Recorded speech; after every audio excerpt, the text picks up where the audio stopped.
bawat panalangin, ikaw ay diringgin. Ayon sa kanyang pangako, di kanyang iiwan. Salamat sa iyo, Panginoon. O kay buti mo, Panginoong Jesus, kay ganda ng buhay kong taglay. Sa'yo lang ang papuri, sa'yo lang ang luwalhati.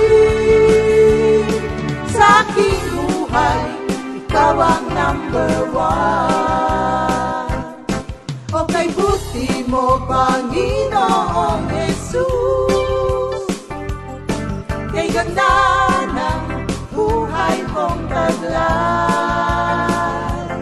Sa'yo lang ang papuri, sa'yo lang ang luwalhati. Sa aking buhay, ikaw ang number one. Sa aking buhay, ikaw ang number one. Sa aking buhay, ikaw ang number one. Gising sa umaga, hanap-hanap ka. Dulot ng salita mo, nagbibigay buhay. Kasarap na mga lamang, may nagmamahal sa'yo. Salamat sa'yo, Panginoon. Walang pagsubok na di mo kakayanin mo. Sa bawat panalangin, ikaw ay diringgin. Ayon sa kanyang pangako, di kanyang iiwan. Salamat sa iyo, Panginoon.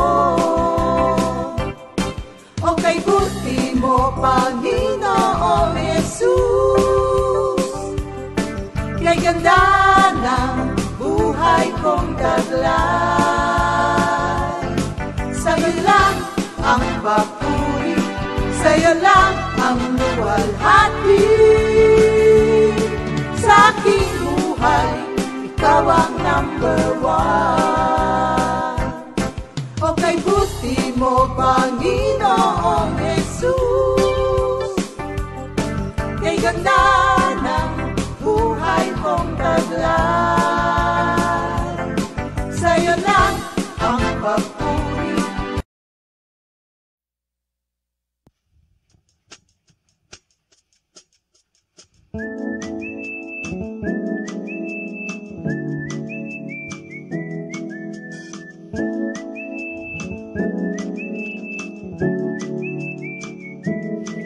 Di ka ba nasisiyahan sa buhay mo ngayon? Di ka ba nasisiyahan sa buhay mo ngayon? Dahil kay Kristo nabawi ang kasalanan ko, nabago ang takbo ng isip ko. Dahil kay Kristo nabawi ang kasalanan ko, nabago ang takbo ng ng isip ko.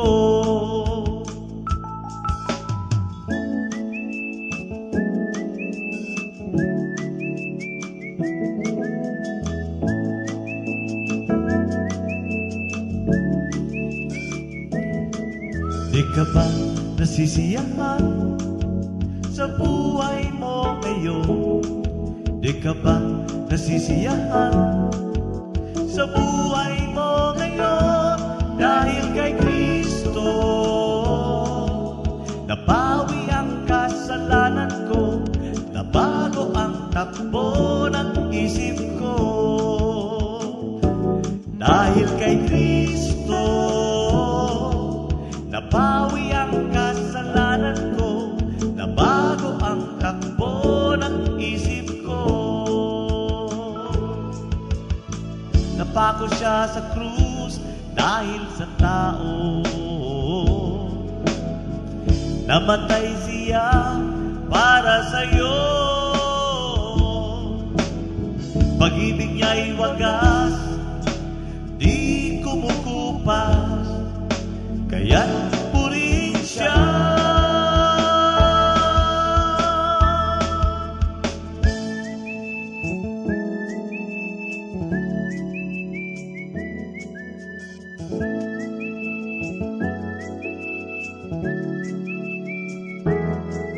Di ka ba nasisiyahan sa buhay mo ngayon?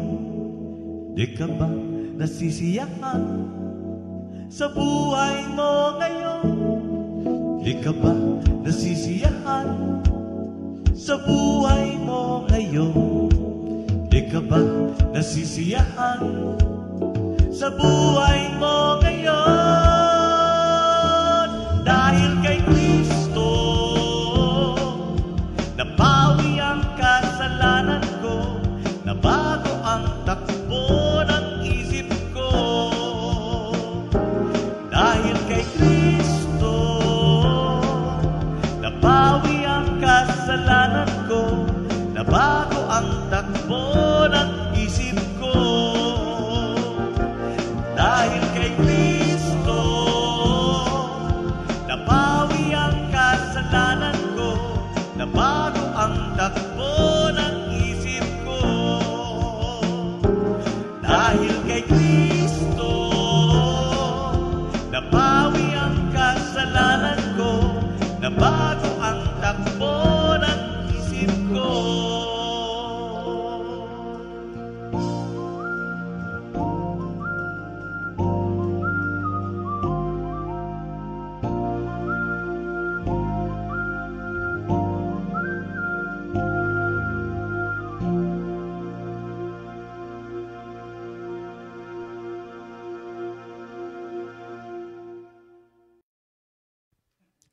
Good morning, Jesus!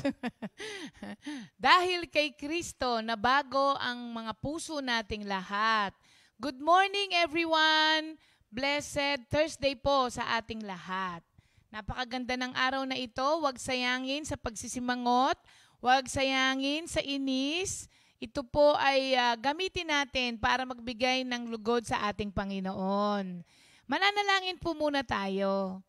Lord, thank you, Lord, sa panibagong araw na binigay mo na naman po sa amin. Thank you, Lord, at kami po ay nagising muli ng malakas at masigla ang pangangatawan. Maraming salamat po sa panibagong araw na binigay mo na naman, Lord. Another opportunity, Lord, to be of service to you and to bring glory to your name. Pangunahan niyo po kami, Lord, sa araw na ito na ang magawa namin ay ang mga bagay na itinakda mo po para gawin namin. Sa mga kapatid namin na nasa kanya-kanyang mga tahanan, Lord, kayo po ang magbantay sa kanila at sa mga kapatiran po namin na nagbabiyahe at yung mga iba ay nasa kanya-kanyang trabaho na, samahan mo rin po sila, Lord, at ingatan hanggang sa sila po ay makabalik ulit sa kanilang mga tahanan. Mangusap po kayo, Lord, sa aming lahat sa umagang ito. Kami pong lahat ay naghihintay ng instruction po ninyo and guidelines para sa amin sa araw na ito. Maraming salamat po, Lord. In Jesus' name we pray. Amen. Thank you, Lord. May mga nakita akong mga kapatiran na mga merong sharer badge. Oo nga. Gusto kong magpasalamat kay Sister Rose Iwata dahil may sharer badge siya. Sabi nila, ano ba yung sharer badge? Nakikita po kasi namin dito kung sino yung mga nag-share sa timeline nila nung Good Morning Jesus natin. Kasi lalabas po yun, may sharer badge. Sabi nung iba, paano to gagawin? I-share nyo lang po sa public, sa timeline po ninyo na naka-public, yung ating Good Morning Jesus. Hindi na kayo magbabayad. Di ba hindi sila magbabayad nun? Dahil hindi naman yun watch party, di ba? Libre lang po yun. Share nyo lang po, pindutin nyo yan. Tapos may nakalagay na share. Tapos i-share nyo lang po siya, mga kapatid. Tapos lahat ng mga makakakita niyan sa timeline po ninyo, pag pinindot nila, mapupunta na po sila doon sa page natin. So ang mga may sharer badge, si Sister Rose Iwata, si Sister Connie Caudilia, si Dave, may sharer badge si Dave, Vito, si Jen Abuyabor. Siyempre, alam na alam ni Jen ang sharer badge dahil lagi nagmamine. O, kayo mga kapatid, yung mga ibang share nyo sa nyo, sa timeline ninyo. Sister Virgie, alam nila yan. Nag-sharer badge sila sa mine eh. Sister Virgie Alamag. Yan, may sharer badge siya. Si Minister Andy.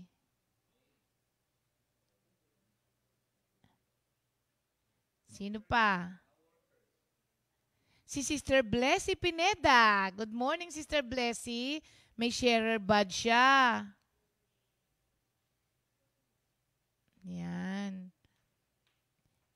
Mga kapatid, share nyo na po ngayon. Para mamaya magkaroon na kayo ng sharer badge. Isa po ito, si Jam, naka-sharer badge. Si Kring, may sharer badge.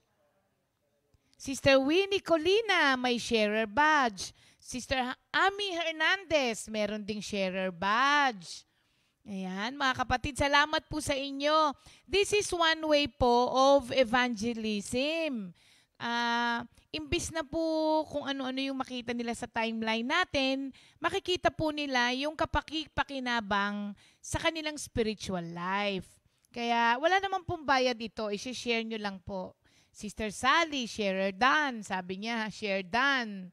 Oo. Share natin, mga kapatid, para naman po hindi lang tayo yung nabe-bless sa salita ng Diyos, para ma-bless din yung inyong mga, lalo-lalo na po yung mga kamag-anak, tsaka mga kaibigan.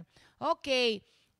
Dako na po tayo ulit sa ating verse of the day natin, na siya rin naman pong ating memory verse of the week. So, nandito pa rin po tayo sa ating series na makikita natin sa Psalms 144:15b. Nakakatuwa kasi ang daming, ang daming,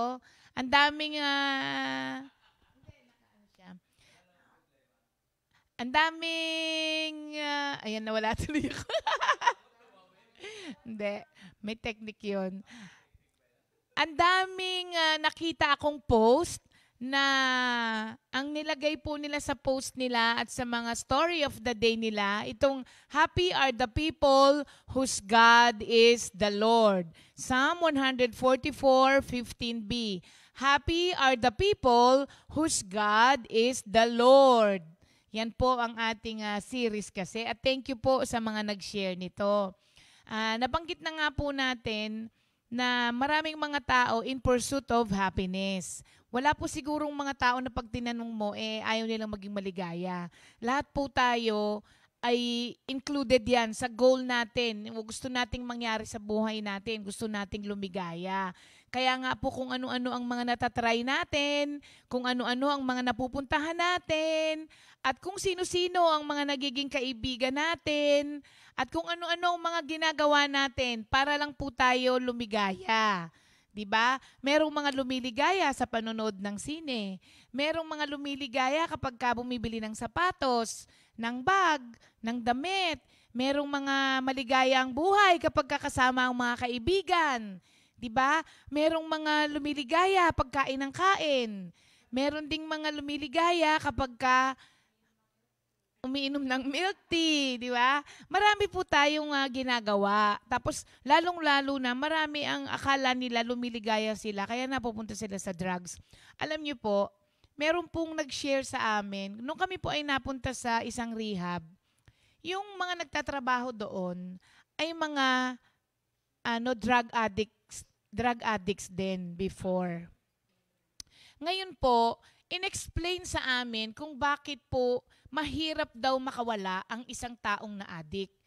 Sabi niya, alam niyo po, sabi niya, sa unang take mo nun, sabi niya, imagine niyo po, ng unang-unang panalo ni Manny Pacquiao sa boxing worldwide, tapos umuwi siya. Pag uwi niya, simula sa airport hanggang sa hotel niya, nandun yung mga tao, nakasakay siya sa, ang tawag dun? Float. Nakasakay siya sa float, sabi niya, tapos papunta dun sa hotel niya, nakapila lahat yung mga tao, nag-cheer sa kanya kasi nanalo siya. Isipin niyo po, yung euphoria ni Manny Pacquiao nung oras na yon. Sabi niya, ganun po ang pakiramdam. Doblehin mo pa raw yun ng maraming beses, ganun daw po ang pakiramdam ng nagda-drugs. Kaya sabi niya, sa susunod po, pag bumaba yun, gusto mong ma-experience yung mas higit pa doon. Sabi niya, kaya po, mahuhook ka na doon kasi every time na magte-take ka, kaya nga po daw tumataas yung dosage nila eh. At may mga na-OOD na, di ba, na-overdose. Kasi dinadagdagan yung dosage po nung tinitake nila para daw po lampasan yung nakaraang experience ng ganong kasing wala na daw pong, ang ligaligaya daw po, ganun daw po yung pakiramdam. Pero after nga po nang bumaba na yung tama, wala na uli. So yun po yung transitory happiness na ine-explain po sa atin na alok ng mundo at ng mga bagay na ginagawa natin para po tayo lumigaya. Pag wala na ka ng pagkain at nagutom ka na ulit, maghahanap ka na. Pag yung mga kaibigan mo umalis na, nadidepress ka na. 'Di ba? Pagka yung trabaho mo nawala na, wala na. What happens to your happiness? Pagka po biglang nagkaroon ng mga event na nawala lahat yung mga pinagkukuhanan mo ng kaligayahan. At nung Martes nga po, itinakel po ni Pastor yung kung bakit po tayo ay mga happy people. Ang sabi po niya, we are happy because we are God's people. Tayo po ay tinawag na mga anak ng Diyos at tayo po ay special people na po, hindi special child. You are a special child of God. 1 Peter 2:9 kasi we are a chosen generation, a royal priesthood, a holy nation, a peculiar people. Ayun, di ba? Kaya po tayo maligaya, mga kapatid. At tapos, binigay din niya yung Hebrews 8:10 na Hebrews 8:10, the law is written in our hearts. Kaya po tayo maligaya. So, sabi ko nga po sa inyo, maraming pinipaint ang Bible ng picture ng isang taong maligaya na minsan hindi mo akalain na pwede ka palang lumigaya sa pamamagitan ng mga bagay na yun. Kakaiba kaysa doon sa pinagkukuhanan sa mundo.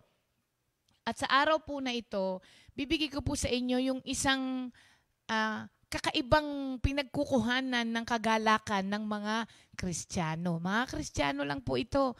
Kasi pag hindi mo ito naintindihan, hindi siya magbibigay sa iyo ng kagalakan. Ito po ay makikita natin sa Job 5:17. Ang sabi po rito, behold, happy is the man whom God corrects. Therefore, do not despise the chastening of the Almighty. Ulitin ko po ha. Job 5:17, behold, happy is the man whom God corrects. Therefore, do not despise the chastening of the Almighty. Alam niyo po, pag binasa po ninyo ang Book of Job, parang sa umpisa, hindi mo makikita. Paano liligaya si Job dito? Nawala ang lahat.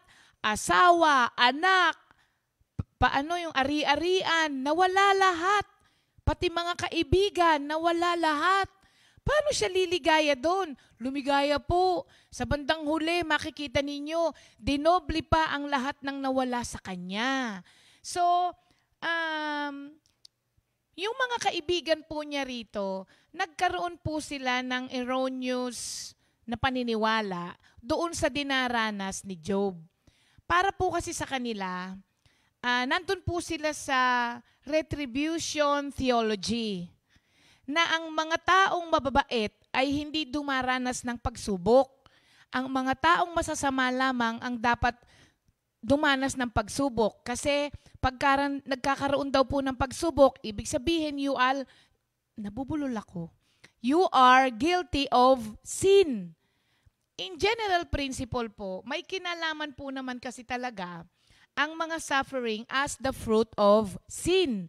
Pero hindi mo po pwedeng ikahon or hindi mo po siya pwedeng unconditionally applied sa general cases. Dahil po, may mga pagkakataon po, nakalimutan po ng mga kaibigan ni Job na even good men can be exposed to it. Hindi po ito as God's correction or hindi po not even as punishment. Kaya po tinawag siya ng trial. Yung mga bagay na ito ay pinapadanas po sa atin to know what is in our hearts. Sometimes po kasi, maski sa atin ay hidden ang laman ng ating puso hanggat hindi po ito in-expose ng mga trial sa buhay natin. Kasi ilan na po ang nagsabi na ang sabi po nila nung naglingkod, ako'y maglilingkod hanggang sa ako ay mamatay. Dumanas lang po ng pagsubok, nagtampo, nawala na po. So, minsan hindi mo alam kung ano yung kakayanin mo hanggat hindi mo dinadanas. Kaya po, ang mga even good men are tried and tested para po makita kung ano talaga ang laman ng ating mga puso. At ito nga po ang nangyari kay Job. Ang chastening po ng ating Panginoon, pag sinabi mong chastening, isa nitong nakuha kong meaning ay maganda, to humble you down. So, ang God's chastening hand may be both corrective. Kapag meron kang ginagawang hindi maganda, so magiging corrective siya pag may mga fault ka. Pero it can also be a refining fire kapag wala ka namang ginagawa pero dumadaan ka doon.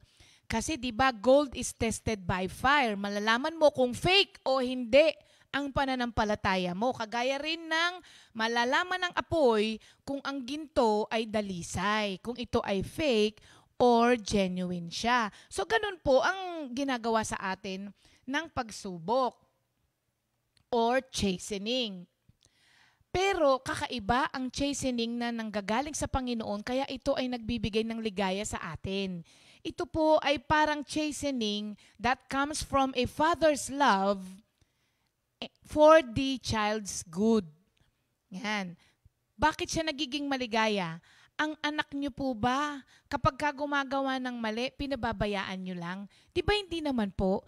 Itinutuwid po. Minsan pinabalo nga talaga.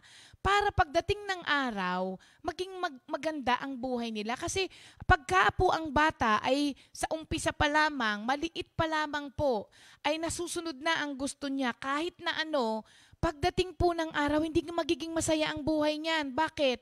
Kinaiinisan siya lahat ng mga tao. At pagkatapos po, mag-iisa na lang siya. Bakit? Kasi yung ugali niya, hindi na ituwid simula nung bata siya. Kaya hindi naging maganda ang pamumuhay niya. Asahan niyo po yun kapag ang bata ay hindi itunuwid, pagdating ng araw, wala pong may gustong makakasama siya. Gusto niyo po bang kasama ang mga spoiled brat? Ako nga pag nakakakita po ng bata na yung ang tawag ko nga bratinela sa mga babae. Kasi, hindi maganda mga kapatid, hindi maganda makita. Pagka kayo nasa mo, sabi ni Pastor, kung ano ko yung kanina, ko pa yung pinalo. Alam niyo po yun? So, hindi maganda sa paningin at hindi magandang pakisamahan ang mga batang hindi natuwid. Ganon din po tayo sa ating Panginoon. Hindi po tayo magiging magandang patotoo sa mundo kapag ka po tayo ay hindi itinuwid ng ating Panginoon pagdating sa spiritual life natin. So, call it a chastening that comes from our Father's love for the child's good. At tignan mo po siya as a messenger from heaven. Kaya nga po, di ba, pag may dumaan sa atin, sasabihin, teka, merong gustong gawing maganda ang Diyos sa akin eh. O kaya ipapaalala ng Diyos sa'yo, ay, akala ko okay na ako, hindi pa pala. Ay, akala ko matibay ako, hindi pa pala. So, a messenger from heaven, yung mga trials at chastening na nararanasan natin. Bakit ngayon nagiging maligaya ang taong isang kinokorek or chine-chasten o nakakaranas ng mga trials? Ang unang-una po, a good man is happy though afflicted dahil kahit po siya ay afflicted, hindi niya nawawala at hindi nawawala sa kanya ang enjoyment niya sa kanyang Diyos na pinaglilingkuran. Napansin niyo po ba, may mga may sakit na grabe pero naglilingkod pa rin sa Panginoon? Napansin niyo po, may mga nawalan ng asawa pero naglilingkod pa rin sa Panginoon? Napansin niyo po ba na walang trabaho ngayon pero daig pa ang kaligayahan ng mga taong merong trabaho? Bakit po ganon? Kasi alam nila na kahit dumaranas sila ng pagsubok, na-enjoy pa rin nila ang Diyos na pinaglilingkuran nila. Kasi alam nila ang pagkilos ng kamay ng Diyos sa buhay nila. Di ba meron tayong mga kapatiran, iba ang mga nararanasan ngayon, nasa ospital. Di ba? Si Brother Jess, nasa ospital. Pero pagkausap mo, wala pa rin siyang tigil ng pagsabing, ay salamat na lang po talaga kay Lord. Pero hindi madali ang kanilang mga pinagdaraanan ngayon. Pero bakit po may kaligayahan pa? Kasi alam nila, anuman ang pagdaanan nila sa buhay, hindi sila pababayaan at iiwanan ng Panginoon. At lagi pong merong ginagawang maganda ang Diyos sa buhay nila. Tapos po, kahit ikaw ay dumaranas ng pagsubok, may dahilan ka pa rin para ikaw ay magsaya dahil yung title mo sa langit ay hindi mawawala. Hindi mawawala, hindi kayang tanggalin ng mga pagsubok ang title to heaven ng kahit na sinong Kristiyano. Kaya dumaan ka man sa malalim na tubig, sasamahan kita. Tumawid ka man sa mga ilog, hindi ka malulunod. Dumaan ka man sa apoy, hindi ka matutupok. Masusunog, hindi ka matutupok. Pagkat kasama natin si Jesus, yun ang kaligayahan natin. Kasi alam nyo, maraming dumaranas ng pagsubok na hindi kilala ang Diyos. Kaya double jeopardy sila, mga kapatid. Nahihirapan na sila sa pagsubok na dinaranas nila, wala pa silang kagalakan kasi walang pangunawa na sa lahat ng mga pagsubok ay kasama nila ang Diyos. Kasi alam nyo, kapag ka dumadaan ka sa madilim, pag may kasama ka, nawawala yung takot. At masaya ka pa din kasi may kasama ka. Yun ang ginagawa po ng mayroong pangunawa na kasama nila si Kristo sa kanilang mga pagsubok. So, happy siya kahit na afflicted siya. Ang isa pa, o di ba? Ang isang bata, mahilig akong maghagis ng bata eh. Pagka ang bata hinagis mo, bakit siya tumatawa? Meron din namang mga natatakot. Alam niyo kung bakit may mga natatakot? Yung batang yon, walang tiwala doon sa humahagis sa kanya. Pero yung pansinin niyo yung mga bata, pag hinagis mo tapos nakatingin sa'yo, di ba hagik-gik ng hagik-gik? So ganun din po yung mga tao na may tiwala doon sa naghahagis sa kanya. pagtiwalaan po natin ng Diyos, hindi kailanman tayo pababayaan. Pangalawa po, kahit nga mabitawan ng tatay, ngumingiti pa din, wala siyang kaalam-alam na endangered din siya dun sa ginagawa, di ba? So, pangalawa po, kung bakit may kaligayahan kapag may correction. Because, ang isang Kristiyano na may salita ng Diyos, alam niya that correction mortifies corruption. Ano ibig sabihin ng mortifies? Subdue. Ibang ibig sabihin pa ng subdue? Kunin natin. Dahil si pastor, conquer, defeat. Oo, overpower. Okay? Correction mortifies corruption. Ibig sabihin, ang correction ay ino-overcome ang corruption sa buhay natin. Bakit? Ang bata, ilang edad wini-win ang bata? Win, W-E-A-N. Sa nanay, sa pagdede. Hanggang 3 years old daw, o 4. Commercial yan, Okay. Ang ibig sabihin ng win, mga kapatid, accustom someone to managing without something on which they have become dependent. Ulitin natin, ha? Ang ibig sabihin po ng win, accustom someone to managing without something on which they have become dependent. Ibig sabihin, inihiwalay na, inilalayo na. So, ang correction ay inilalayo ang puso natin from the world. Wini-win ka na parang isang bata na inilalayo ka na sa nanay, sa daddy ng nanay, para mag-umpisa ka ng kumain ng solid food.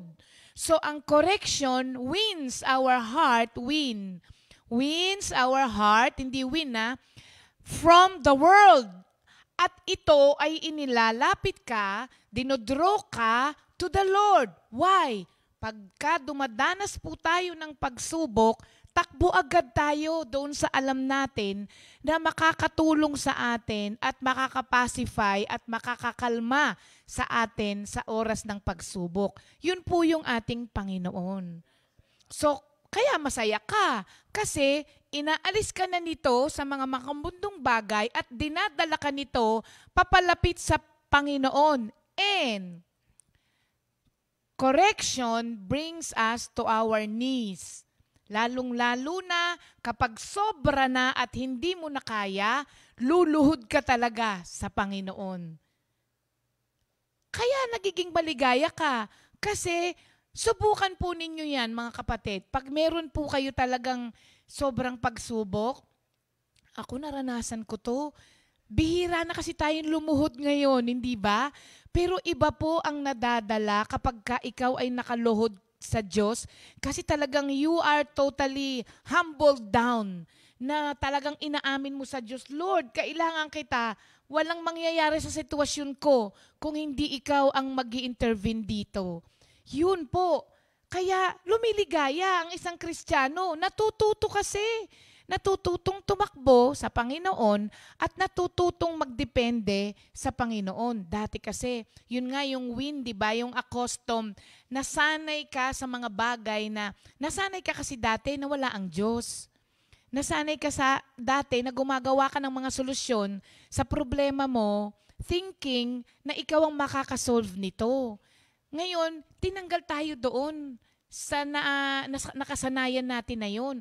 At itinuro sa atin ang mas bagong pamamaraan at mas mabuting paraan para po tayo ay maging masaya at maligaya kahit po tayo ay dumadanas ng mga correction from the Father. Kasi alam nyo, though God wounds, yet He supports His people under afflictions. And in due time, dinideliver din naman po niya tayo. Di ba? He will provide us with a way out. Saan nga ba yun? 1 Corinthians 10:13. Wala pa kahit na sinong tao na na hindi dumanas ng pagsubok po na dinaranas natin. Sabi doon, at the time you are put to the test, ay hindi ka bibigyan ng Diyos ng pagsubok na hindi mo kakayanin. At kapag hindi mo na kaya, sabi, He will provide you with the way out. So when God wounds, He is also the one who heals. Kasi po, making a wound is sometimes part of a cure. Kasi saan ka i-cure? 'Di ba? Kung wala ka namang sugat. So minsan po ang pagkasugat o ang pagsugat sa atin ay kasama ng paghilom at paggamot sa sugat na iyon. Tapos po, whatever troubles good men may be in, they shall do them no real harm. Bakit? Kasi in control ang Diyos, pati dun sa mga trials at corrections na inaalaw niya na dumaan sa atin. In control siya. Alam niya kapag hindi mo na kaya. Alam na niya kapag ikababagsak mo na yun, mga kapatid. Tapos, through our correction and through the trials na hinahayaan ng Diyos na dumaan sa atin, we are being kept from sin. Hindi niya hayaan po na magkasala tayo. Kaya tayo lumiligaya. Ang isang pong tao, alam nyo yung isa pong ng happy people na describe ng Bible? Holy people are happy people. Yung holy people, ito yung mga tao na ginagawa ang kalooban ng Diyos, kaya sila ay nakalaya na sa kasalanan. So holy people are happy people. Yun ang ginagawa po sa atin ng correction, and we will finish our course with joy and honor. Alam niyo kung bakit?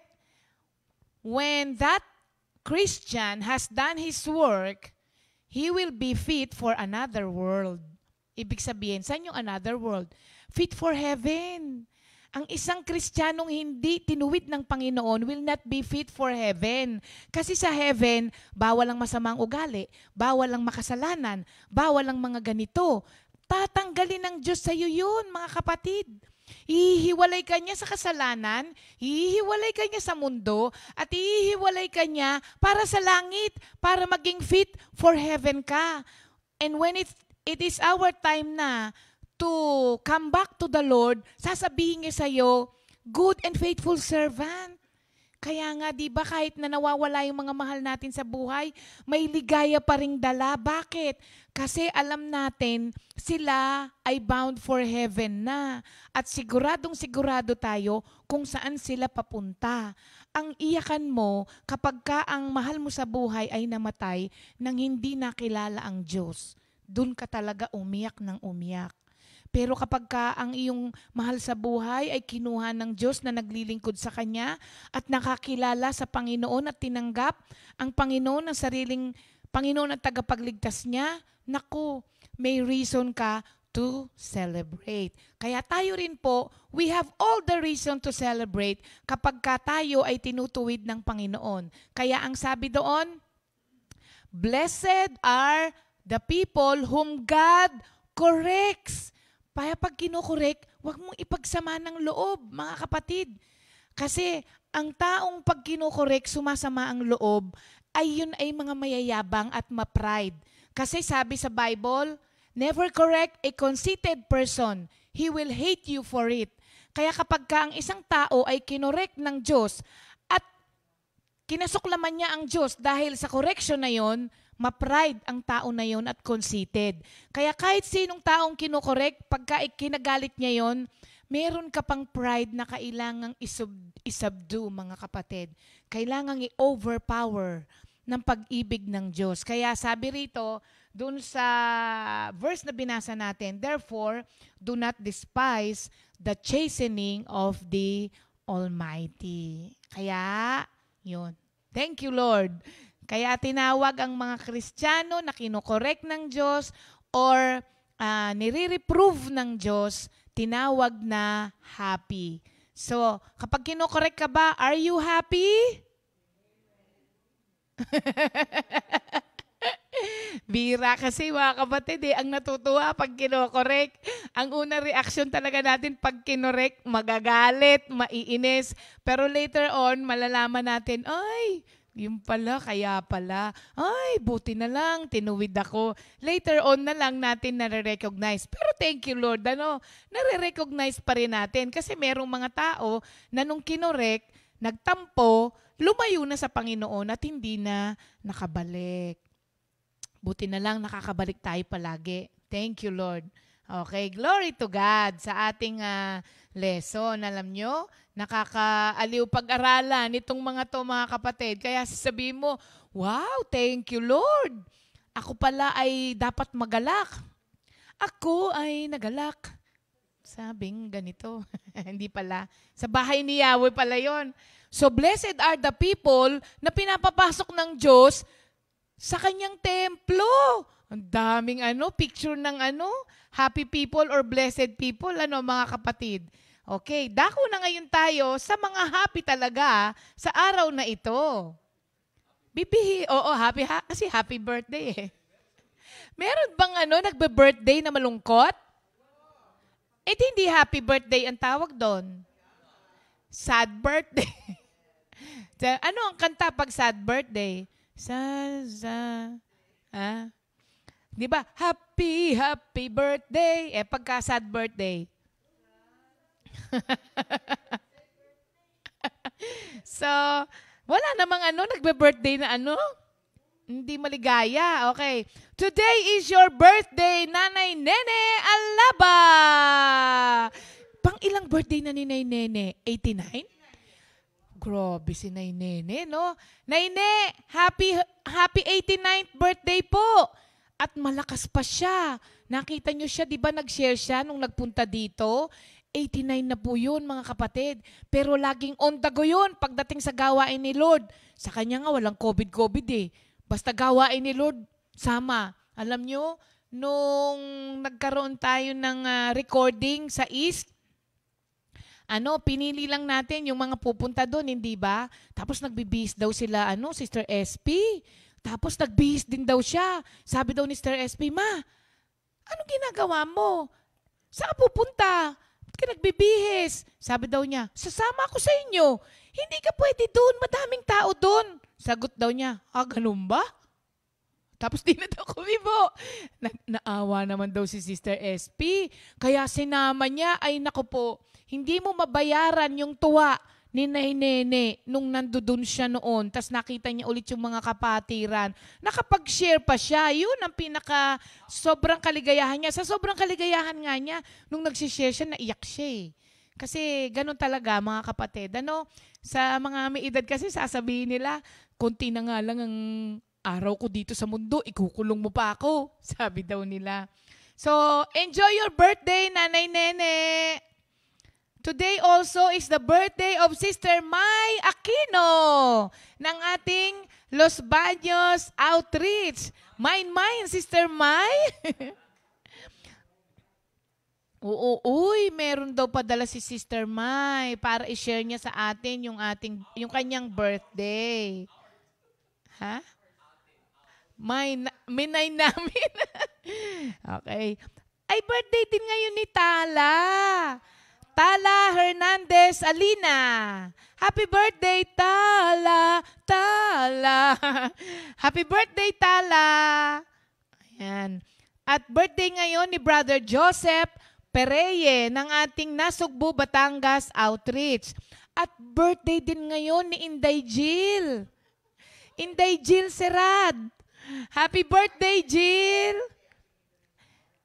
Barte. Serad Barte. Happy birthday, inaanak. See you soon. Sister Baby Zechariah Faith Hugo. Anak ni Rose. Bell Rose, tama? Aba. Happy birthday, Baby Zechariah Faith. Oo nga And Sister Marie Pega. Happy birthday po sa inyong lahat.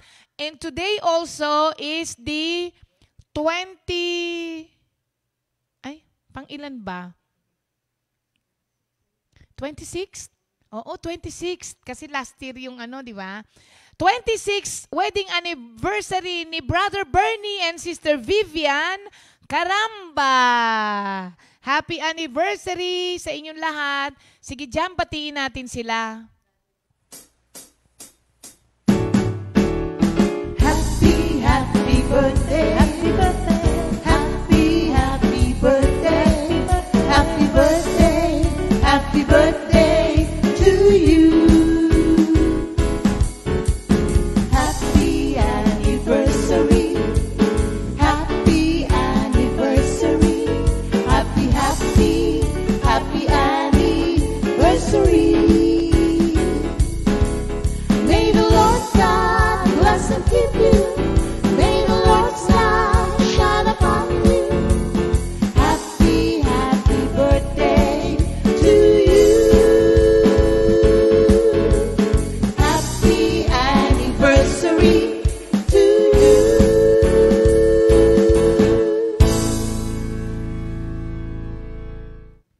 Celebrate your special day, mga kapatid. Thank you, Lord. Okay.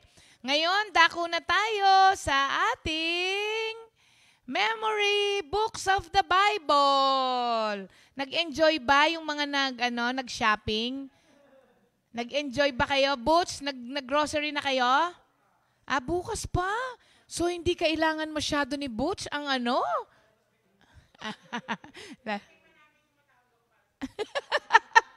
Sabay-sabay na lang daw sila. 2 na po ang merong pang-grocery. Kaya sa araw na ito, madadagdagan.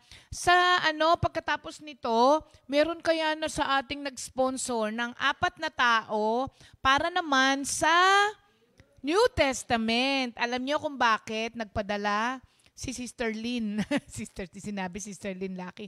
Kasi nai-encourage daw sila dun sa ginagawa natin. Kaya mga kapatid, bigyan natin sila ng reason to be encouraged, ha? I-memorize natin. Huwag yung hindi memorized, okay? Eto na. Ready na sila. Today is your day na makatanggap ng pang-grocery. Sister Jen Garcia. Ay, ready siya.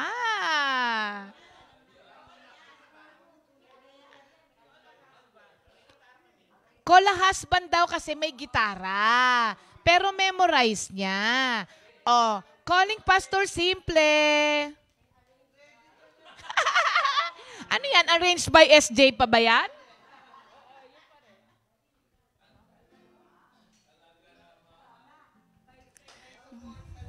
Di ba? Ganun talaga, Sister Sally, pag may husband, may support. Yan.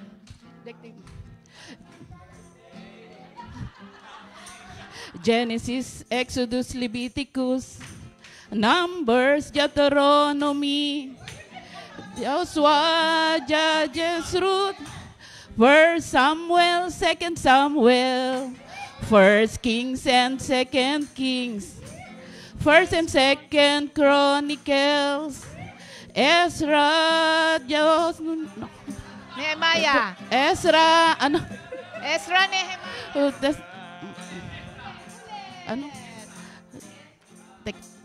Bayaan nyo kasi siya, mga kapatid, tinuturo.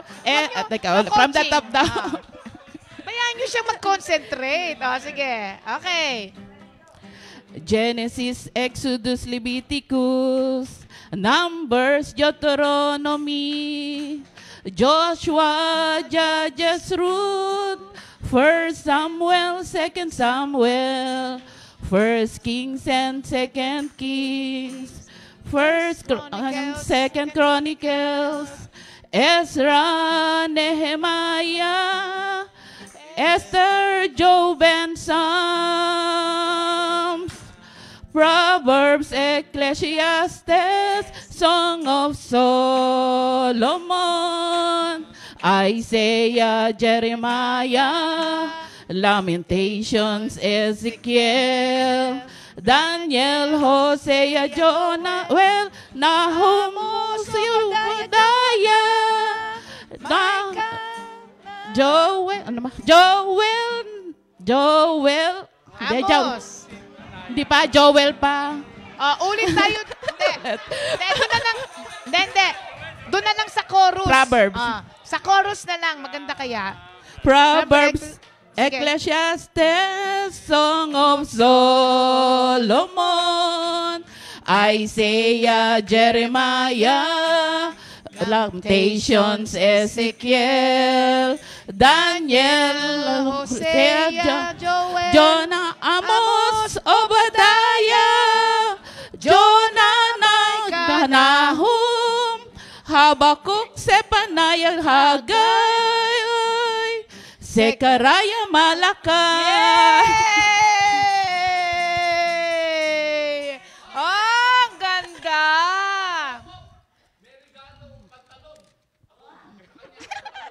May dagdag kay Pastor Thank you, Simpleng Lord. pantalon. Alam niyo kung bakit? Hindi. Original yung tono niya. Ayan na, ang pang-grocery. Yes, thank you, Lord. At may pantalon din si Pastor Simple. Good idea, di ba? Good idea yun. Isa pa daw. Sige, isa pa. Okay, isa pa.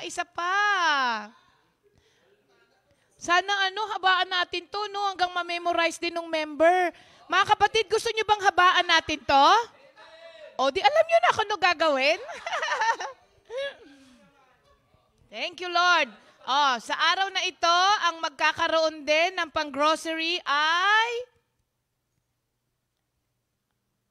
Kaso, tapos na si Pastor Simple. Ibabalik ko to para sa New Testament. Ay, hindi. Yung mga iba pala, gagawa na lang. Okay. Oo, no? Sila talaga ang magkakaroon, no? Imaginein mo. Okay. Sister Venus! Ready din? Oo nga, nakabihis pa. Wala kang support? Ang ganda pa ng bihis ni Sister Venus, Nag-ready talaga siya. Wala po akong tonong kasi po baka malito kayo. Kung kayo po malilito, nalilito rin po ako. Thank you, Lord. May paliwanag. Genesis, Exodus, Leviticus, Numbers, Deuteronomy, Joshua, Judges, Ruth, 1st and 2nd Samuel, 1st and 2nd Kings, 1st and 2nd Chronicles, Ezra, Nehemiah, Esther, Job, Psalms, Proverbs, Ecclesiastes, Song of Solomon, Isaiah, Jeremiah, Lamentation, Ezekiel, Daniel, Hosea, Joel, Amos, Obadiah, Jonah, Micah, Nahum, Habakuk, Zephaniah, Haggai, Zechariah, Malakay. Yay! Ang galing Ready sila, mga kapatid. Ready.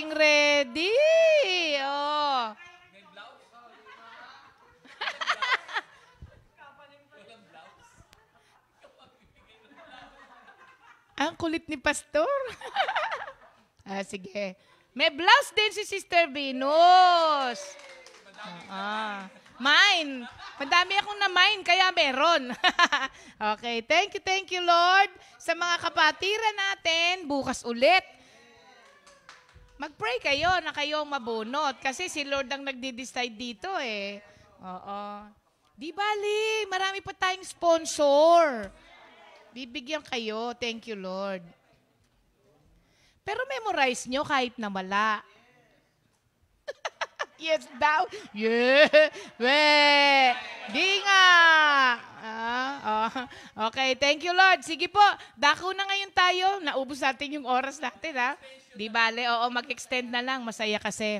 Ngayon naman po sa ating new song of the week, ang dami ring natuwa dito. Alam niyo tuwing napapakinggan daw nila, naliligayahan sila dito sa new song na ito.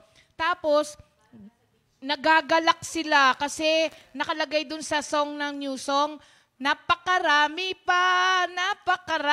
ng darating. Oo. Kaya magdiwang kayo, napakarami. Ayan.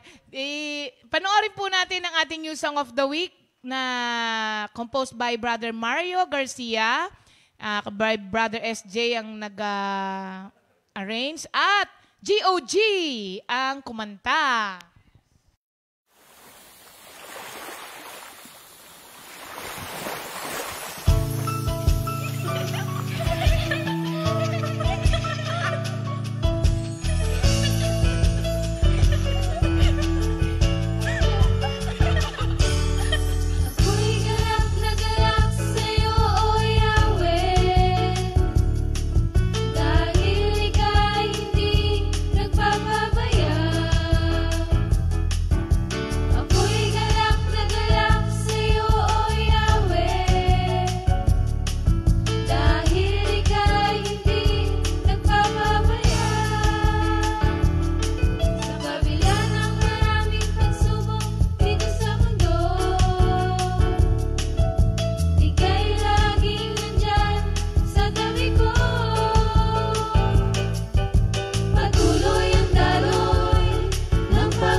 Good morning, Jesus! Purihin po ang ating Panginoon. Magandang umaga po sa inyong lahat, mga kapatid. Thank you, Lord.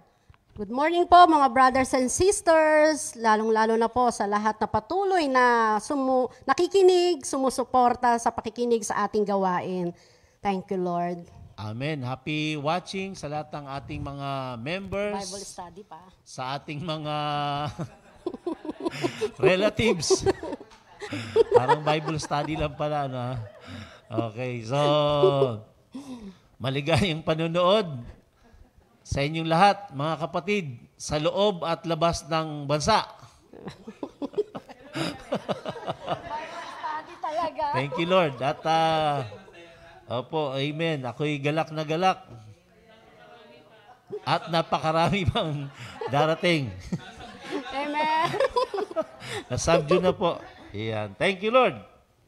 So, purihin po ang ating Panginoon at ang atin pong pag-aaral, pagpapatuloy tungkol po sa aklat ng Matthew sa chapter 10, yung discipleship. Pero bago po tayo magpatuloy, manalangin po muna tayo. Pangunahan tayo ni Sister Venus. Thank you, Lord. Thank you, Jesus. Panginoon, patuloy po kaming nagpapasalamat. Lahat ng papuri at pasasalamat ay ibinabalik namin sa iyo, Panginoon. Tinataas po namin sa iyo sa umagang ito. Muli po, patuloy mo kaming samahan, bigyan ng karunungan na nagmumula sa iyo. Salamat po sa paggamit mo muli.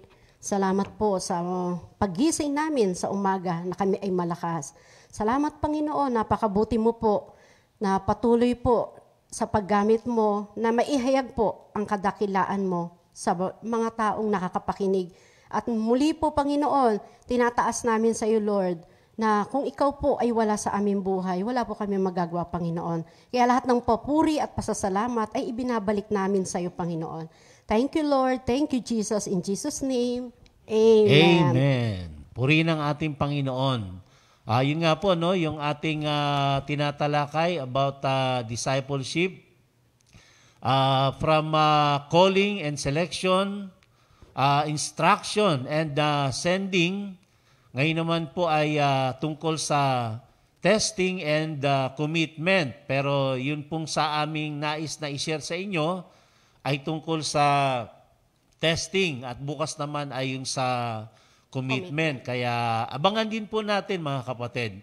So bago ko magpatuloy, mga kapatid, nais ko po munang basahin ang aklat po ng Sirach chapter 2 verses 1 to 6. Ganito po ang nasasaad. Son, if you are going to serve the Lord, be prepared for times when you will be put to the test. Be sincere and determined. Keep calm when trouble comes. Stay with the Lord. Never abandon Him, and you will be prosperous at the end of your days. Accept whatever happens to you, even if you suffer humiliation. Be patient. Gold is tested by fire, and human character is tested in the furnace of humiliation. Trust the Lord, and He will help you. Walk straight in His ways, and put your hope in Him. Purihin po ang ating Panginoon.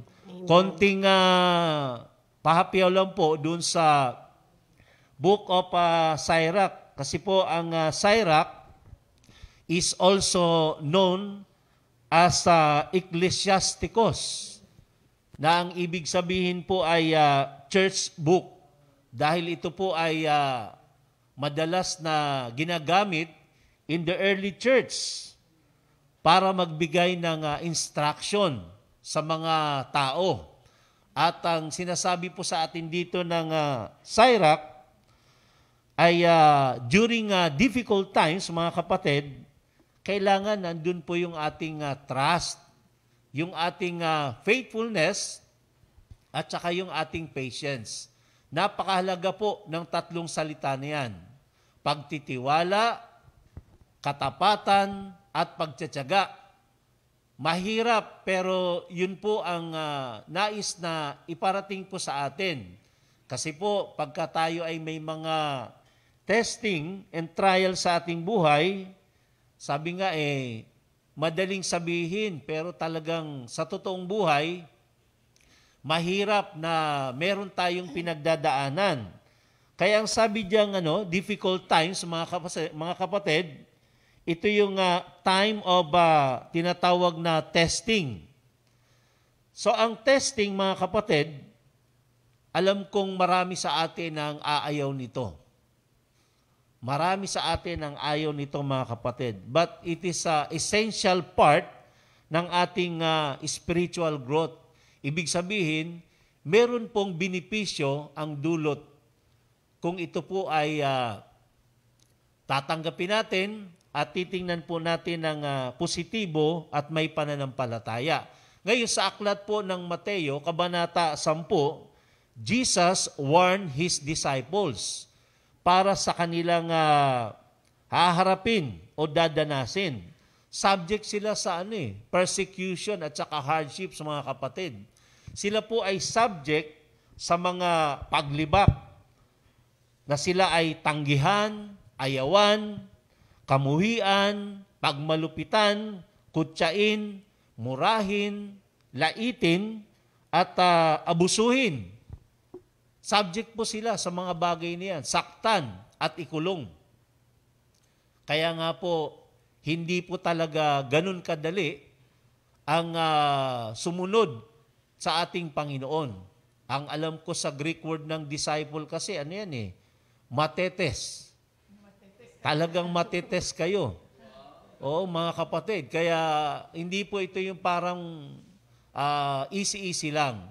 Pero yun naman, ang ating Panginoon po ay napakabuti po sapagkat tinutulungan niya tayo para natin na ma-overcome ang lahat ng mga pagsubok na maaring maganap sa ating buhay. So tandaan po natin, ang mga maaaring maranasan ng mga alagad, hindi lamang po from without, but also from within. Ano yung from within, mga kapatid? Yun pong mismong minsan friends, family, relatives. Minsan kung sino pa yung mga mahal natin sa buhay, nakakaranas pa tayo ng mga pagtuligsa. Pero muli, pinapaalala sa atin, mga kapatid, na maging matatag po tayo at merong mga dahilan kung bakit tayo po ay pinararanas ng mga pagsubok sa buhay.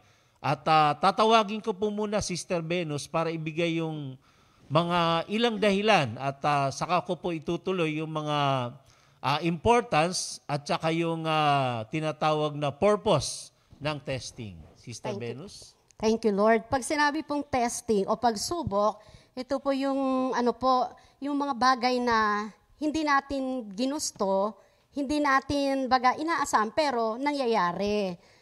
Pero napakainam po ng meron po tayong salita ng Diyos palagian. Dahil siya po yung katulong natin kung anumang mga testing o pagsubok na dumarating sa buhay natin. Pag sinabi pong testing, nakita ko lang po ito sa Webster Dictionary. To find out the nature, quality, or value of something. Yung kahalagahan po, yung quality ng isang bagay. At dito naman po, nakita ko rin po, ito naman po sa Bible, to evaluate man's individual moral character and obedience to His law. Gaya po ng nabanggit kanina ni Sister Ria, tuwang-tuwa po ako. Parang halos lahat nga po ng natuwang-tuwa talaga ako na iyon na po iyon. Gusto niyo po iyon na naman. Parang lahat po. Opo. Ano po kami ni Sister Ria, natuwa ako. Pero sa kanya talagang magandang-maganda po. Sa akin medyo kunti lang. Thank you, Lord. Sabi po rito, thank you, Lord. Dito po, sinasabi nga po, ang testing, hindi po natin, pag sabing testing, hindi mo gustong mangyari, subalit nagaganap, inaalaw ng ating Panginoon. Marami pong uri po ng pagsubok na dumarating sa buhay natin. Saan na ba yun? Ito.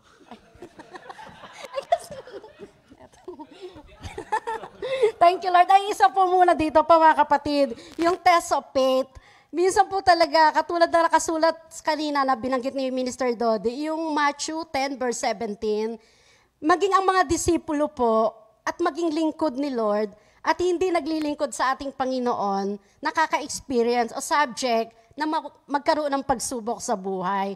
Ano ba po yung pagsubok na ito? Di ba katulad nga po ng kanina banggit, ito po ay patuloy po na inaano po yung ating karakter, yung ating pag-uugali, ang ating attitude kung paano natin i-handle ang mga pagsubok na dumarating sa ating buhay. At maraming uri ng pagsubok, tunay na, sabi, test of faith, financials, materials need, mga sa relasyon, lalo-lalo na po kung sa prosperity and adversity. At pinakikita po rito ng ating Panginoon, bakit nga po inaalaw? It's like po lang, katulad po ng mga nag-aaral, di ba po, sa mga estudyante, kung bakit po nagkakaroon ng test para ma-promote po sa kanyang grade, baga para tumaas. The same po sa spiritual life natin. Bakit po may mga pagsubok? Nandun po para ma-promote po tayo at pag napagtagumpayan po natin ang pagsubok na iyon sa paggawa natin ng mabuti at the same time, magiging maganda po tayong patotoo sa mga tao. Kahit hindi po Kristiyano, pag ikaw po ay nagtagumpay po doon at mapagtagumpayan po natin dahil tayo ay gumawa ng mabuti at ito ay hindi mo inaasahan, nagkaroon ka ng pagsubok na pagtagumpayan mo, maganda po tayo maging patotoo sa sa kapwa natin. At pinakikita rin po rito, katulad po kanina nabanggit na yung gold po, kahit po yung gold, dinadarang po yan sa apoy para makita po kung anong uri siya ng ginto. Kung ano pong klase, kung ilang karat siya, at kung pinakikita rin po rito para maging purest siya, kung ano ang pinaka-uri niya na ginto. The same po sa atin pong mga naglilingkod sa ating Panginoon, pinakikita po yung genuineness, kung gaano ka katotoo, katapat na naglilingkod sa Panginoon, kung ikaw man ay naka-experience ng pagsubok, kung ikaw ay lalayo dahil ako may pagsubok, bibitaw na ako kay Lord, gaya na nabanggit kay Nanistaria, di ba? Kundi lalo ka pang magpapatuloy kasi inalaw ng Panginoon ang bagay na iyon para lalo tayong kumapit at makita ang kapangyarihan ng Diyos na pagkilos niya sa buhay natin lahat. Sa 1 Corinthians 10 verse 13, walang pagsubok na dumating sa buhay ng tao na hindi na-experience ng ating Panginoon. At ang lahat ng ito, sabi at tapat ang Diyos, hindi niya ipahihintulot ang bagay na ito na subukin ang ating kakayahan.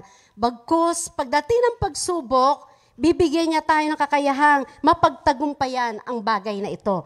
Kaya nandun po, makikita natin ang katapatan ng ating Panginoon. Tapat ang Diyos sa kabila ng pagsubok na dumarating.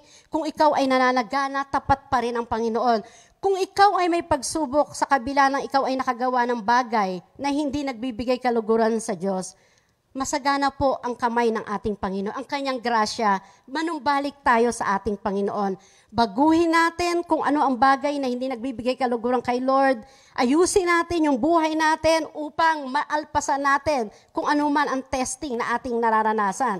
At lagi nating acknowledge ang kanyang kabutihan, ang kabutihan ng Diyos, ang kanyang grasya na laging inaalok sa lahat ng tao. Laging gusto ng Diyos na lagi tayong nakakonekta, lagi tayong naka-plug in sa relasyon, ang relasyon natin sa ating Panginoon. Kaya pinakikita rin po rito sa 1 Peter verse 12, higit na mainam na magdusa ka sa paggawa ng mabuti, kaysa kung ito may loobin ng Diyos, kaysa magdusa ka sa paggawa ng masama. Mas hindi po nagagalak ang ating Panginoon pag ganun po ang nangyayari. At lagi po nating isipin, katulad na nabanggit ni Minister Ernie, ito po ay dinisenyo ng Diyos sa lahat ng tao para wag tayong mawalay sa ating Panginoon. Para wag tayong umalis, wag tayong lumayo sa ating Panginoon. Dinisenyo niya to para kasama natin ang Panginoon sa lahat ng pagkakataon. At sa Job, katulad na banggit din po kayo na, sa Job 42, sobra-sobra po kung titingnan natin yung na-experience ni Job sa kanyang pagsubok. Pero sa kanyang pananatili, kinilala ni Job ang kapangyarihan ng Diyos na nung balik siya sa ating Panginoon, kinilala niya ang kanyang kawalan. Humingi siya ng awa at grasya kay Lord. Kaya pinakita rin dito ng pagkilos ng Panginoon sa buhay ni Job. Kung paano lalo pang dinoble ang pagpapala ni Job na galing sa ating Panginoon dahil nakita po na nanumbalik siya kay Lord. Ganun po tayo lahat mga kapatid. Meron man tayong pagsubok, kapit lang, magtiwala ng lubusan sa Diyos. Siya lang ang ating katulong at kasama. At sa 2 Corinthians 12 verse 9, ang tulong ko ay sapat sa lahat ng iyong pangangailangan at lalong nahayag ang aking kapangyarihan pag ikaw ay nakaka-experience ng mga pagsubok sa buhay. Lalong nadadakila ang kanyang pangalan sa gitna ng pagsubok na ating nararanasan. Kaya nakakatuwa po at hindi lamang po nakakatuwa na sobra-sobra yung na-experience din po ni San Pablo kung paano siya inuusig ng kaaway, inuusig sa kanyang paglilingkod, sa paggawa ng mabuti, andun po yung pagsubok, subalit siya po na natili, kaya doon po nahayag ang kadakilaan ng ating Panginoon sa pagkatawag kay San Pablo sa Corinto. At doon po sa Romans 8 verse 28, in all things God works together for good to those who love Him. Inaalaw ng Diyos kasi mahal tayo ng ating Panginoon. Mahal ka niya, ayaw kang mawalay at lubos malayo ang relasyon natin sa ating Panginoon. Kaya ang mga bagay na yan, inaalaw niya para sa ikabubuti ng lahat ng nagmamahal sa ating Panginoon. Isaiah 55 verse 11, hindi babalik sa Panginoon ang kanyang salita kung hindi nagaganap nito ang nilalayon sa buhay natin, lalong-lalo na sa mga Kristiyano. Hindi babalik ito sa Diyos nang hindi nagaganap ang nilalayo nito sa buhay nating lahat. Kaya ibabalik ko po muna kay Minister Dodi. Amen. Salamat sa Diyos. At yun nga, yung sinasabi natin na ang pagsubok po ay essential part ng ating spiritual growth at merong mga dahilan. Meron itong layunin at meron itong kahalagahan sa ating buhay. Ang dahilan kung bakit po ay unang-una upang sukatin ang tatag ng ating pananampalataya. Kasi sa mga pagsubok, doon natin talaga masusukat. Tayo ba ay talagang nananampalataya sa ating Panginoon o sa ating sariling kakayanan? O sa kung anumang bagay na mayroon tayo. So, yun po yung isang dahilan. At pwede rin upang patunayan ng ating pagtitiwala sa Diyos. At upang turuan na umasa at manangan lamang sa Kanya. Sa pa po, upang patunayan ang ating katiyagaan at katatagan sa ating Panginoon. At upang patunayan din ang ating pananampalataya at maakit pa ang iba patungo sa ating Panginoon. Amen. Thank you, Lord. Sa secular meaning, mga kapatid, pagka kasi sinabing testing, ito po yung isang definition niya. Ito po ay, it is an act of using something to find out if it is working correctly or how effective it is. Sa secular meaning po, ibig sabihin, tinitiyak natin isang bagay, gumagamit tayo isang bagay para malaman natin kung ito ba ay talagang gumagana o kung ito ba ay epektibo. Ngayon, sa Hebrew word, meron kasing Hebrew word na ginamit sa salitang test. Ito yung salitang bakan, na ang ibig sabihin po ay to examine, investigate, prove, and scrutinize. Yun po yung ginamit na salita, bakan, sa Hebrew word. Sa Greek word, meron din po yung salitang dokimazo. Halos parehas din naman ang meaning. Ibig sabihin, to put to the test, prove, examine, and by implication, to approve. Pero merong isang meaning na nagustuhan ko po sa aking nakita. Pagka sinabing testing, ayon sa isang pakahulugan, ito po ay a life situation provided or allowed by God to evaluate man's individual moral character and obedience to His laws. So ito isang sitwasyon na nangyayari, pinahintulutan ng ating Panginoon para evaluate yung ating character at yung ating pagsunod sa kautusan ng ating Panginoon. Pag sinabing evaluate, ang ibig sabihin ay to determine the significance, worth or condition. Kaya ang sabi natin, mahalaga na maunawaan natin kung ano man yung nagaganap na mapagsubok sa ating buhay, kasi ang unang-unang importance yan, mga kapatid, makita natin at maramdaman natin na mahal tayo ng ating Panginoong Diyos sa kabila ng sitwasyon. Pangalawa, mga kapatid, to prove His faithfulness. Kailanman po ay hindi nagbago ang ating Panginoon. Ang Diyos ay tapat at mananatiling tapat. At pangatlo, to teach us to endure. Ayan. Upang tayo po ay turuan na makapagtiis, magbata at makatagal. Kasi po sa ating buhay, nabanggit ni Sister Venus, maraming mga pagsubok. Andyan yung testing of relationship. Away-bati. Bati-away. Muntik pang maghihiwalay. Meron pang saulian ng kandila. Yung mga tipong ganun. Pagdating sa relasyon. Yung test of health, mga kapatid. May pagsubok sa kalusugan. Ako nga, nagpapasalamat kay Lord kasi sabi nga nung iba, magaling na raw ako eh. Magaling na po. Mapayag naman din po ako.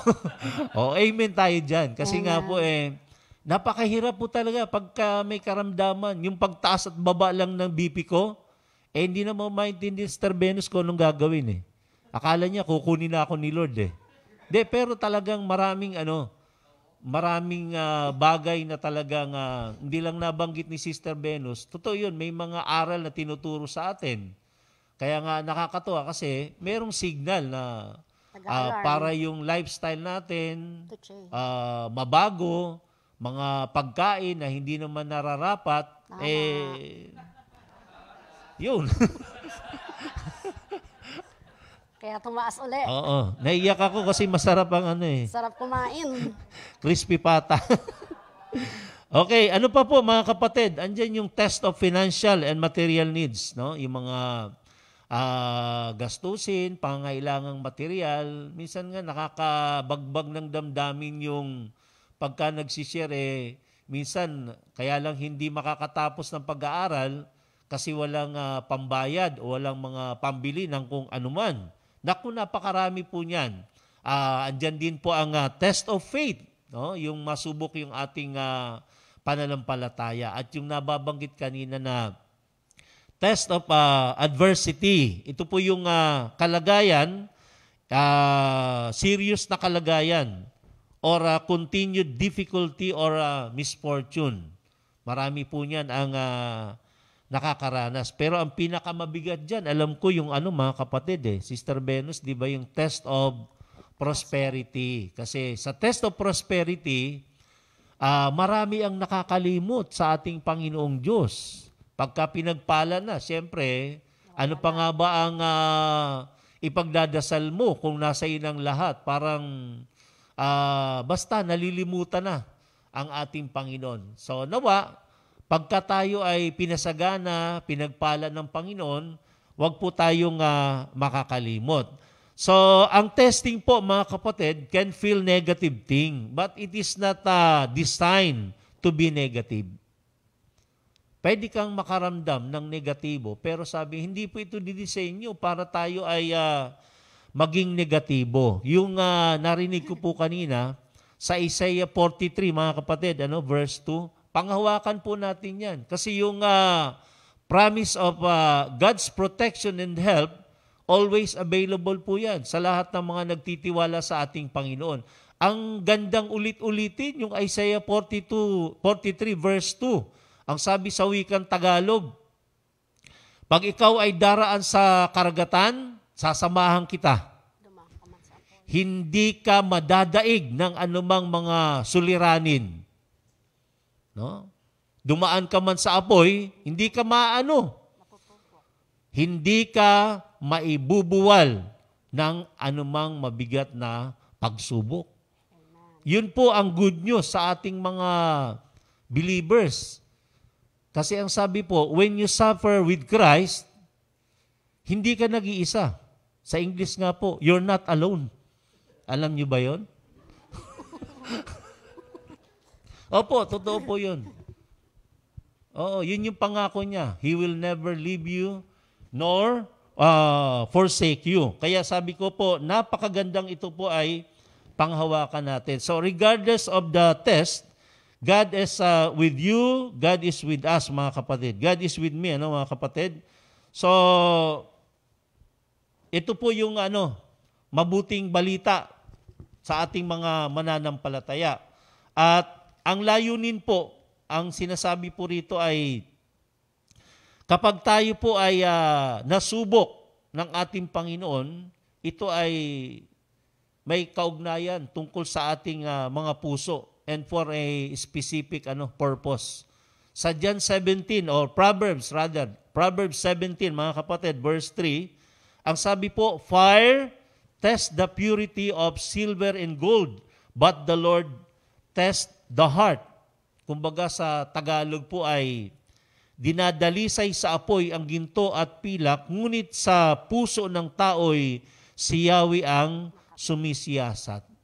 Kaya ang masasabi nating layunin ng pagsubok sa ating buhay, unang-una ay to experience the power and presence of God. Yung tinatawag na miracles and wonders, mararanasan natin at naranasan na natin yan. Mga himala at kahangahangang bagay sa ating buhay. Naalala ko yung panahon ng mga Israelites. Di po ba walang pagkain, umulan ng mana. Walang madaanan, hinahabol sila, hinati ang dagat. Walang tubig, nagpabukal ng tubig. Marami pong kamangha-mangha at kahanga-hanga ang ginagawa ng Panginoon. Ito po yung layunin na sinasabi natin para maranasan natin yung kapangyarihan at presensya ng Diyos sa ating buhay. Ngayong pandemic, di ba mga kapatid, ang daming kamangha-mangha.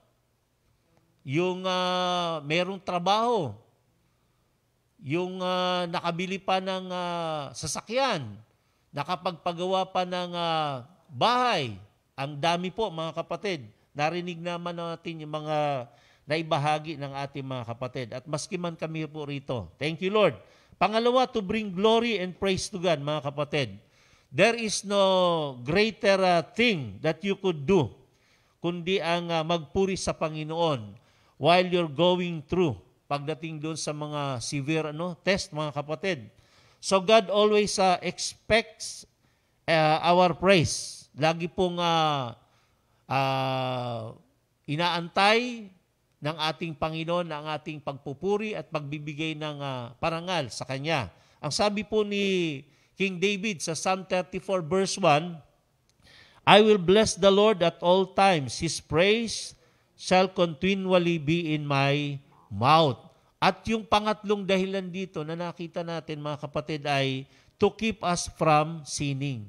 Paano po na kumbaga nakasama doon yun?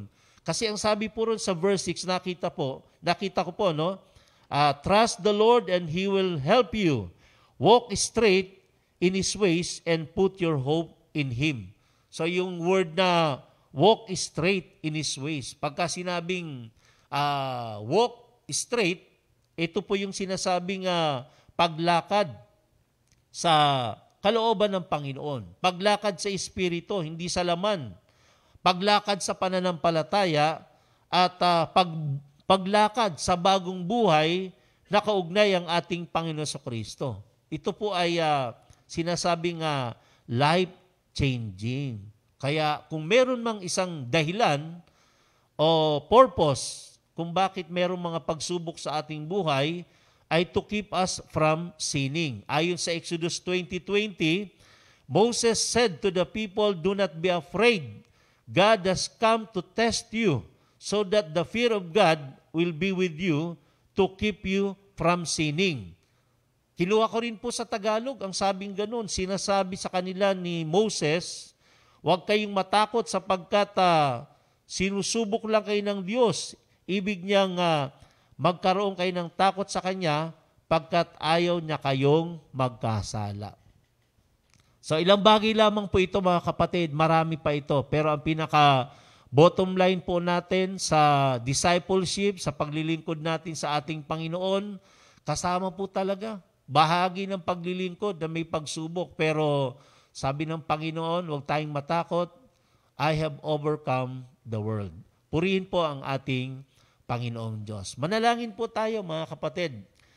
Dakila naming Ama sa langit, napakabuti po ninyo at muli ang araw na ito ay tinakda po ninyo at sa aming pag-aaral, pakikinig ng iyong mga salita, kayo po ang nanguna, nangusap, nagturo sa aming lahat. Patuloy po na puspusin ng Espiritu Santo ang bawat isa sa amin, maunawaan namin ng lubos ang inyong kalooban, ang iyong mga instruction, gabay sa aming pang-araw-araw na buhay. Wala po kaming ninanais, kundi lahat ng papuri, luwalhati ay tanging sa inyo lamang. Salamat po, Lord. Lahat ng ito ay dalangin namin. Sa pangalan ni Jesus, Amen. Thank you, Lord. Magandang araw po sa inyong lahat. Motik ng magandang gabi. 2 Timothy 2:2, hallelujah. 2 Timothy 2:2, praise the Lord. 2 Timothy 2:2, you and me, let us proclaim the gospel. 2 Timothy 2:2, hallelujah. 2 Timothy 2:2, praise the Lord. 2 Timothy 2:2, you and me, let us proclaim the gospel.